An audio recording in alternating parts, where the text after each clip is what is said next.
Nous allons sur le site web de Dynamis, il va y avoir bientôt un nouvel outil sur lequel on pourra accéder via un petit icône qui est que j'ai illustré ici. C'est l'outil Dynamis et vous. Donc c'est un outil qui a été développé, qui est en cours de déploiement. Et la mise à disposition sera bientôt annoncée via des actualités et le réseau LinkedIn. Donc, il s'agit d'une plateforme pensée pour offrir une expérience utilisateur plus instructive, la plus instructive possible, en y concentrant de manière structurée en fonction de votre profil les informations sur le niveau du dispositif, le fonctionnement du dispositif. Et donc voilà, il sera accessible via cette icône. Donc pour le moment, comme il n'est pas accessible, j'ai fait quelques illustrations puisqu'on ne pouvait pas encore faire de démonstration. Donc le Voilà, donc quand on va cliquer sur cette nouvelle icône, on va arriver sur cette interface-là. Donc vous voyez qu'il y a il y a trois parties sur cet écran. Donc la première, c'est découvrir Dynamis. Ensuite, il y a Dynamis et vous et Dynamis en pratique. Donc la première partie, c'est une vidéo de présentation du dispositif qui est déjà accessible sur la chaîne YouTube de Dynamis, donc vous pourrez déjà la visualiser. Donc cette vidéo résume à environ 3 minutes tout le fonctionnement de Dynamis. Elle explique les objectifs du dispositif et introduit les principaux outils, notamment le site web, le catalogue et l'outil de demande de nouvelles images. Elle présente également quels sont les utilisateurs qui peuvent adhérer au dispositif. Ensuite, vous avez dans la deuxième partie de Dynamis et vous, vous avez deux simulateurs qui permettent de savoir si vous êtes éligible au dispositif et si nos services répondent à votre projet. Donc, je vais vous montrer comment fonctionne le premier simulateur, donc c'est-à-dire quel accès Dynamis pour votre profil. Donc, quand on va cliquer sur ce simulateur, ça nous oriente vers une série de questions qui vont finalement vous indiquer si vous êtes éligible ou pas. Donc, par exemple, on a suivi un parcours institutionnel, institution française et un établissement public de l'État.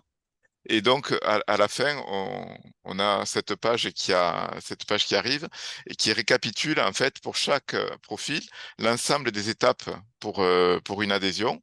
Elle résume ce que le catalogue peut fournir, quelles sont les précisions et les résolutions des capteurs Spot 6.7, Pléiade, Spot World Heritage.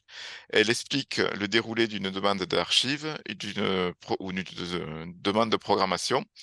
Et enfin, sont détaillés les, euh, sont détaillés les éléments pour tous les traitements et les échanges qui peuvent être opérés. Voilà, donc je vais passer la main à Amanda qui va vous présenter le second simulateur. Donc Amanda, si tu veux.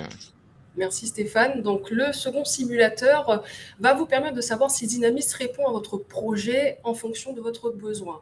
Et cela sur la diapo suivante au travers de 4 questions qui va permettre de clarifier vos attentes.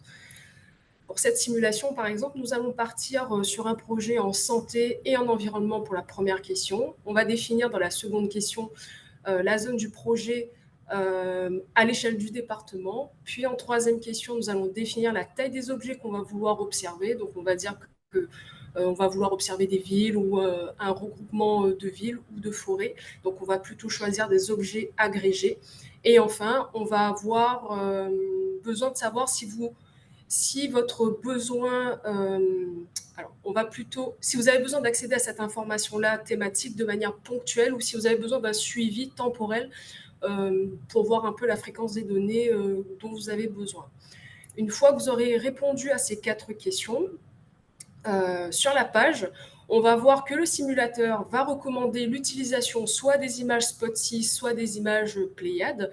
Dans certaines catégories ou dans certaines réponses que vous allez donner au simulateur, on peut directement vous proposer soit du Spot 6, soit du Spot 7. Donc dans cet exemple-là, on vous recommande les deux, donc ça sera à vous de choisir. Et la réponse, la page vous rappelle les spécifications techniques de chacun des capteurs, donc la résolution, la fauchée, etc. Et vous avez aussi les formats dans lesquels ces images peuvent être fournies, en brut ou en orthorectifié. Ensuite, enfin, sur la toute dernière partie en encadré rouge, vous avez une page dite ressources. Donc sur la page suivante, cette page ressources, en fait, elle va centraliser un certain nombre de ressources utiles pour tout type de public. Encore une fois, Dynamis a un public complètement hétéroclite. Donc on a des gens qui sont experts et à la fois novices. Et dans cette page-là, on va notamment mentionner les différents pôles de données des services, les différents produits thématiques disponibles dans la communauté. Vous trouverez également diverses ressources sur les logiciels qui permettent l'exploitation des images mises à votre disposition. Enfin, il y a eu un développement pour un chatbot.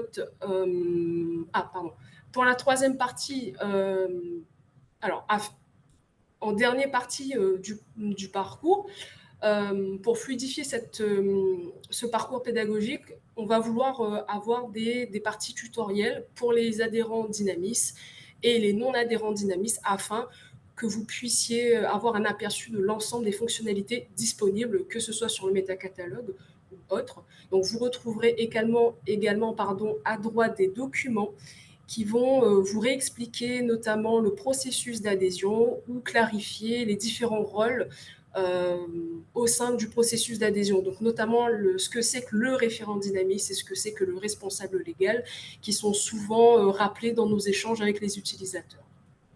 Enfin, dans le cadre de cette plateforme pédagogique, on a voulu développer un chatbot, donc comme vous le voyez, qui peut même détecter les fautes de frappe et qui va apporter des réponses effectivement sur diverses questions. En fait, c'est un chatbot qui va brasser un peu l'ensemble des informations qui sont disponibles sur le site, que vous pouvez retrouver de diverses manières. Mais là, on a quand même voulu avoir une interaction, enfin voilà, un chatbot qui soit vraiment à disposition pour le public. Donc je vous remercie pour cette attention et on est ouvert à toutes les questions, s'il y en a. Hop, ouais. Donc on a 5 minutes de questions si vous voulez. Oui, alors il y en Oui, avait une et j'ai répondu. ouais, j'ai Je l'ai vu. écrit. Désolé, Amanda et Stéphane. Oui, il y avait une question à savoir est-ce que ça proposait autre chose que Spot ou Pléiade, bien sûr. Ça peut proposer un mélange avec Sentinel. Ça peut recommander même du Sentinel 1. Ça peut aussi recommander que du Sentinel. Ça peut aussi recommander, ben, il n'y a aucune donnée qui correspond aux besoins que vous avez spécifiés si on cherche à suivre tous les jours tout un pays à l'échelle d'un bâtiment. Donc, oui, il y a tous ces scénarios sont proposés dans les choix qui résultent du simulateur 2.